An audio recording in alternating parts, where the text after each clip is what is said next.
लेकिन मेरे जैसे कार्यकर्ता को जब संयुक्त राष्ट्र संघ में अपने समाज की आवाज़ उठाने का मौका मिला, जब ब्रिटिश पार्लियामेंट में अपने समाज की बात रखने का मौका मिला, कनाडा की पार्लियामेंट में जब बात रखने का मौका मिला, तो मुझे लगा कि मैं बड़ा सौभाग्यशाली हूं कि परम पूज्य बाबा साहब डॉक्टर भीमराव अम्बेडकर जी ने मेरे जैसे एक अति गरीब परिवार से ताल्लुक रखने वाले व्यक्ति को अगर इतना मान सम्मान दिया है, तो मेरे लिए इससे बड़े सौभाग्य की बात कुछ हो नहीं सकती।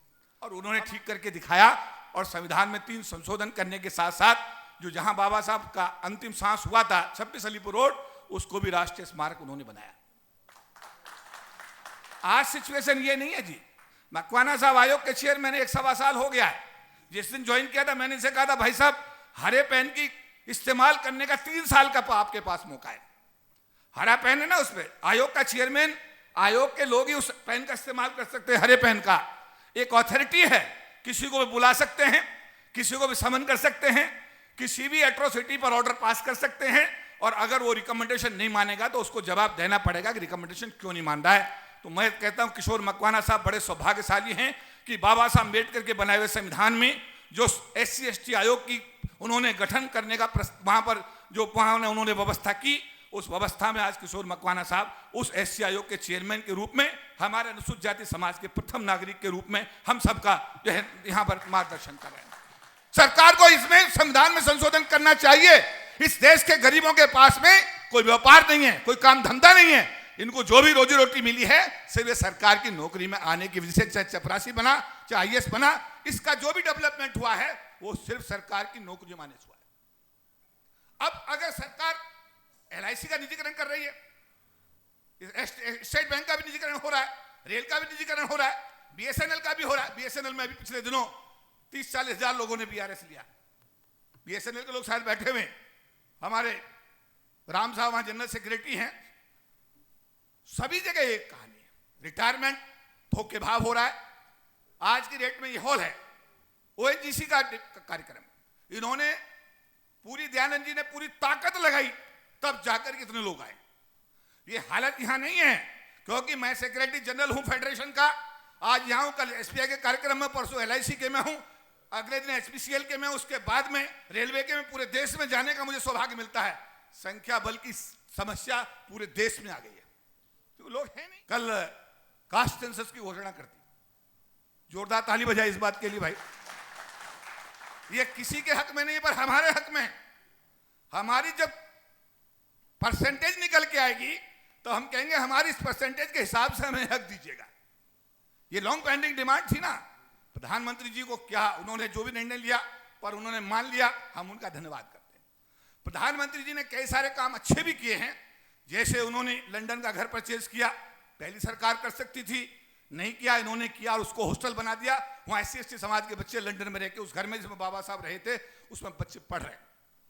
200 करोड़ की लागत से डॉक्टर अम्बेडकर इंटर सेंटर ये 15 जनपद में बना दिया, बाबा साहब को डेडिकेट कर दिया, हम उनका धन्यवाद करते हैं। 200 करोड़ की लागत का 26 अलीपुर रोड पर एक स्मारक बना दिया, हम उनका धन्यवाद करते हैं। तो ये जो उन्होंने चीजें की हैं हम उनका धन्यवाद करते हैं इस बात में। लेकिन डॉक्टर अम्बेडकर को मानना बहुत अच्छी बात है, पर डॉक्टर अम्बेडकर की बात मानना भी बहुत जरूरी है। देश की 1/4 आबादी के विकास की बात के बिना भारत राष्ट्र के बाद विकास की बात करना पूरी तरह बेईमानी है, बेईमानी है, बेईमानी है। सरकारों के पास SC ST समाज के डेवलपमेंट का कोई एजेंडा ही नहीं है। SC प्लान, ट्राइब सब प्लान, जो बजट वित्त मंत्री हर साल पेश करती है, हमारी आबादी के हिसाब से हमारे डेवलपमेंट के लिए उस परसेंटेज में उस SC प्लान सब ट्राइब सब प्लान का जो व्यवस्था डॉक्टर अम्बेडकर करके गए। मैं अपने आप को बड़ा सौभाग्यशाली मानता हूं। मैं एक बहुत गरीब घर में बुलंदशहर में पैदा हुआ। पढ़ने के लिए किताब उधार की सेकेंड हैंड लेते थे, उसके पैसे भी नहीं जाते थे, डिबिया का तेल भी नहीं होता था मिट्टी का। गांव में कभी कोई जहाज ऊपर वो गुजरता था तो छोटे से देखते देखते पीछे गिर जाते थे, कभी सोचते भी नहीं थे कि जहाज कैसा होगा। गांव का जब कोई आदमी दिल्ली जाता था और गांव आता था तो कहता था कि दिल्ली में एक पुल है जिसके नीचे बस चलती है, ऊपर ट्रेन चलती है, तो हम सोचते थे कभी उसको देखने का भी हमें मौका मिलेगा।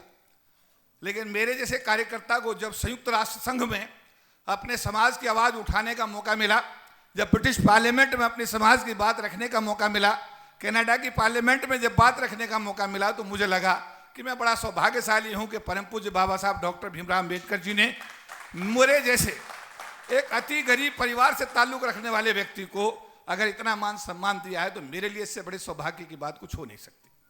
हम आपको याद दिलाना चाहते हैं 1997 बहुत सारे साथी यहाँ बैठे हैं, बीएसएनएल के, एलआईसी के, दूसरे विभागों के साथी बैठे हुए हैं।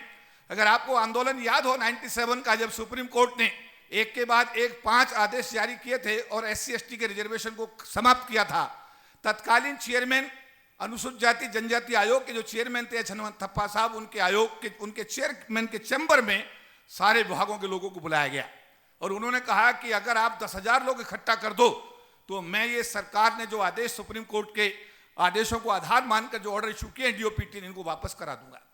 पहली रैली 97 में हुई जिसमें 20-25 हजार लोग इकट्ठे हुए, ये बात सही है।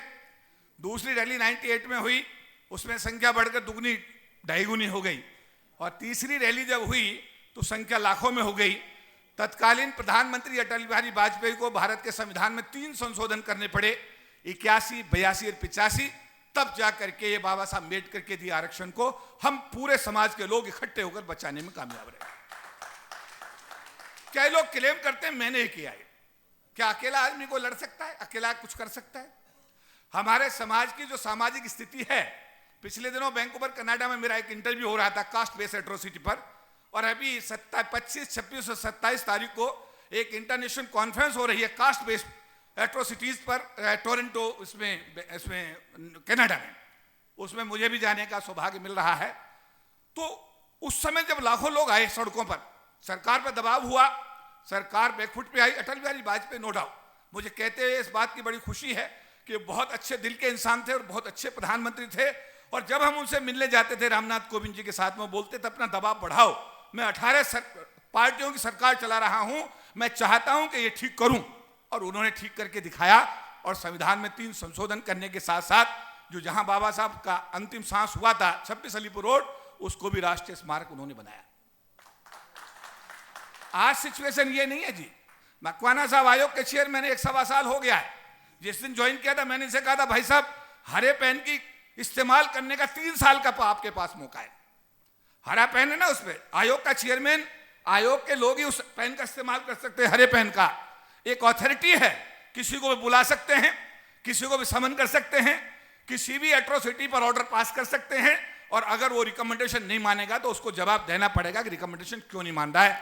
तो मैं कहता हूं किशोर मकवाना साहब बड़े सौभाग्यशाली हैं कि बाबा साहब अम्बेडकर के बनाए हुए संविधान में जो SC ST आयोग की उन्होंने गठन करने का वहां पर जो उन्होंने व्यवस्था की, उस व्यवस्था में आज किशोर मकवाना साहब उस SC आयोग के चेयरमैन के रूप में हमारे अनुसूचित जाति समाज के प्रथम नागरिक के रूप में हम सबका जो है यहां पर मार्गदर्शन कर रहे हैं। मौका मिलता है, एक प्रधानमंत्री आई थी देश में, उसने देश का राष्ट्रीयकरण किया, ये ONGC भी उसी का हिस्सा है, HPCL, इंडियन ऑयल, ये सब प्राइवेट कंपनियां हुआ करती थी, LIC, GIC, बैंक्स सब प्राइवेट सिस्टम था। वो आई, उसने क्या किया, देश का राष्ट्रीयकरण किया नहीं किया, रिजर्वेशन लागू हुआ, घर घर में रोशनी के रूप में नौकरी गई। 40 लोग सरकार की नौकरी में आने में 2 जुलाई 1997 को जिस दिन पोस्ट मास्टर लागू किया गया था, उस दिन 40 लाख लोग एनरोल्ड हुए भारत सरकार के रोस्टर में। आज संख्या घटकर के 4 लाख पे आ गई है। आपकी जानकारी के लिए बता दूं, 36 लाख लोग सरकार की निजीकरण की नीति से, सरकार की नौकरी से, रिटायरमेंट के कारण और निजीकरण की पॉलिसी के कारण नौकरी से बाहर हो गए। क्या बच रहा है?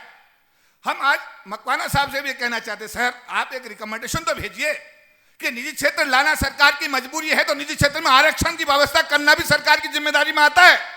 सरकार को इसमें संविधान में संशोधन करना चाहिए। इस देश के गरीबों के पास में कोई व्यापार नहीं है, कोई काम धंधा नहीं है, इनको जो भी रोजी रोटी मिली है सिर्फ ये सरकार की नौकरी में आने की वजह से, चाहे चपरासी बना चाहे IAS बना, इसका जो भी डेवलपमेंट हुआ है वो सिर्फ सरकार की नौकरी में आने से हुआ है। अब अगर सरकार LIC का निजीकरण कर रही है, स्टेट बैंक का भी निजीकरण हो रहा है, रेल का भी निजीकरण हो रहा है, BSNL का भी हो रहा है। BSNL में भी पिछले दिनों 30-40 हजार लोगों ने BRS लिया। BSNL के लोग शायद बैठे हुए, हमारे राम साहब वहां जनरल सेक्रेटरी हैं। सभी जगह एक कहानी है, रिटायरमेंट थोक के भाव हो रहा है।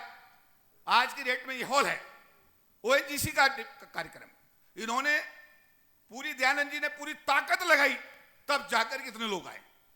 ये हालत यहां नहीं है, क्योंकि मैं सेक्रेटरी जनरल हूं फेडरेशन का, आज यहां हूं, कल एसपीआई के कार्यक्रम में, परसों एलआईसी के में हूं, अगले दिन एचपीसीएल के में, उसके बाद में रेलवे के में, पूरे देश में जाने का मुझे सौभाग्य मिलता है। संख्या बल की समस्या पूरे देश में आ गई है, तो लोग हैं नहीं, आए कहां से लोग। तो मेरा निवेदन मकवाना साहब आपसे ये रहेगा कि इसमें एक रिकमेंडेशन आपकी तरफ से सरकार को जाए कि अब बाबा साहब अम्बेडकर के दिए हुए ये जो रिजर्वेशन 22.5% का सरकारी क्षेत्र में था, सरकारी क्षेत्र अगर खत्म हो रहा है तो इसमें निजी क्षेत्र के अंदर अगर लाना आपकी मजबूरी हो गई है, तो उसमें भी आज जो अभी प्रधानमंत्री जी ने कल कास्ट सेंसस की घोषणा कर दी, जोरदार ताली बजाई इस बात के लिए भाई। ये किसी के हक में नहीं पर हमारे हक में। हमारी जब परसेंटेज निकल के आएगी तो हम कहेंगे हमारी इस परसेंटेज के हिसाब से हमें हक दीजिएगा। ये लॉन्ग पेंडिंग डिमांड थी ना, प्रधानमंत्री जी को क्या उन्होंने जो भी निर्णय लिया पर उन्होंने मान लिया, हम उनका धन्यवाद करते हैं। प्रधानमंत्री जी ने कई सारे काम अच्छे भी किए हैं, जैसे उन्होंने लंदन का घर परचेज किया, पहली सरकार कर सकती थी, नहीं किया, इन्होंने किया और उसको हॉस्टल बना दिया। वहां SC/ST समाज के बच्चे लंदन में रह के उस घर में जिसमें बाबा साहब रहे थे उसमें बच्चे पढ़ रहे हैं। 200 करोड़ की लागत से डॉक्टर अम्बेडकर इंटर सेंटर के 15 जनपद में बना दिया, बाबा साहब को डेडिकेट कर दिया, हम उनका धन्यवाद करते हैं। 200 करोड़ की लागत का 26 अलीपुर रोड पर एक स्मारक बना दिया, हम उनका धन्यवाद करते हैं। तो ये जो उन्होंने चीजें की हैं हम उनका धन्यवाद करते हैं इस बात में। लेकिन डॉक्टर अम्बेडकर को मानना बहुत अच्छी बात है, पर डॉक्टर अम्बेडकर की बात मानना भी बहुत जरूरी है। देश की 1/4 आबादी के विकास की बात किए बिना भारत राष्ट्र के विकास की बात करना पूरी तरह बेईमानी है, बेईमानी है, बेईमानी है। सरकारों के पास SC/ST समाज के डेवलपमेंट का कोई एजेंडा ही नहीं है। SC प्लान, ट्राइब सब प्लान, जो बजट वित्त मंत्री हर साल पेश करती है, हमारी आबादी के हिसाब से हमारे डेवलपमेंट के लिए उस परसेंटेज में उस SC प्लान सब ट्राइब सब प्लान का जो व्यवस्था डॉक्टर अम्बेडकर करके गए, उस ट्राइब प्लान सब प्लान का एक भी पैसा SC/ST के डेवलपमेंट में खर्च नहीं होता, जिसको रिव्यू करने का राइट हमारे मकवाना साहब के पास। मित्रों, बच्चा रोता नहीं, मां भी दूध नहीं पिलाती। जो ईमानदार कार्यकर्ता हैं डॉक्टर राजकुमार जैसे, ऐसे लोगों का हौसला बढ़ाओ, इन्हें सहयोग करो, मेश्राम साहब का सहयोग करो, दयानंद जी का सहयोग करो। SC आयोग के चेयरमैन साहब हैं, इनके पीछे पूरा समाज खड़ा हो जाओ तो प्रधानमंत्री इनकी बात सुनेंगे, मानेंगे भी। जो ये रिकमेंडेशन भेजेंगे उनको मानना पड़ेगा। हमारी जिम्मेदारी है कि हम सब इकट्ठे हों, एकजुट हों, एक दूसरे से प्यार करें, एक दूसरे को सहयोग करें, एक दूसरे का साथ दें, एक दूसरे की बुराई बंद कर दें। गांव में किसी की लड़की अगर किसी लड़के के साथ चली जाती है, हमारे गांव के लोग, हमारे ही बिरादरी के लोग चटकारे लेके बोलते हैं, अरे उसकी लड़की भागी, हंसते हैं। अरे वो लड़की उसकी नहीं, समाज की भागी है। ये BSP का मूवमेंट कमजोर नहीं हुआ है, ये समाज का मूवमेंट कमजोर हुआ है। ये BSP कमजोर नहीं हुई है, इसमें हम और आप सब लोग कमजोर हुए। बात समझ में आई नहीं? मैं इशारा जो कर रहा हूं, अपना घर हक भर, पराया घर थूक का भी डर। समझ में आया मेरा इशारा? नहीं, इकट्ठे हो जाओ, एकजुट हो जाओ, क्योंकि मेरा संबोधन तो 1-1.5 घंटे से लंबा होता है, लेकिन आज चेयरमैन साहब को भी कहीं दूसरे कार्यक्रम में जाना है। मेरा इशारा यही है, आने वाला समय चुनौती भरा है। मां भी दूध नहीं पिलाती बच्चे को जब तक वो रोता नहीं, समझ गए नहीं? और मां का और बच्चे का रिश्ता दुनिया का सबसे मजबूत रिश्ता माना जाता है। ये बात सही है? जब तक रोगे नहीं, चिल्लाओगे नहीं, अपनी आवाज उठाओगे नहीं, ये बहरी गूंगी सरकारें आपको कुछ देने वाली नहीं है। एक बात ध्यान रखिएगा, सरकार किसी भी दल की हो इसका कोई अर्थ नहीं है। सरकार सभी मनुवादी सिस्टम की शिकार है। सबके चीफ मिनिस्टर्स, गवर्नर्स जो हैं वो मनुवादी सिस्टम में काम करते हैं। चीफ सेक्रेटरीज और कैबिनेट सेक्रेटरी मनुवादी सिस्टम में काम करते हैं, और उस सिस्टम को चैलेंज करने के लिए सिर्फ एक ही नाम है, बाबा साहब अम्बेडकर। बाबा साहब अम्बेडकर। नेशनल दस्तक की आपसे गुजारिश है कि अगर इसको बचाना चाहते हैं तो नेशनल दस्तक को सब्सक्राइब करने के लिए रेड कलर के सब्सक्राइब बटन को दबाएं, फिर बेल आइकन की घंटी दबाएं। नेशनल दस्तक को बचाने के लिए बहुत जरूरी है कि हर खबर को शेयर करें, लाइक करें, कमेंट जरूर करें।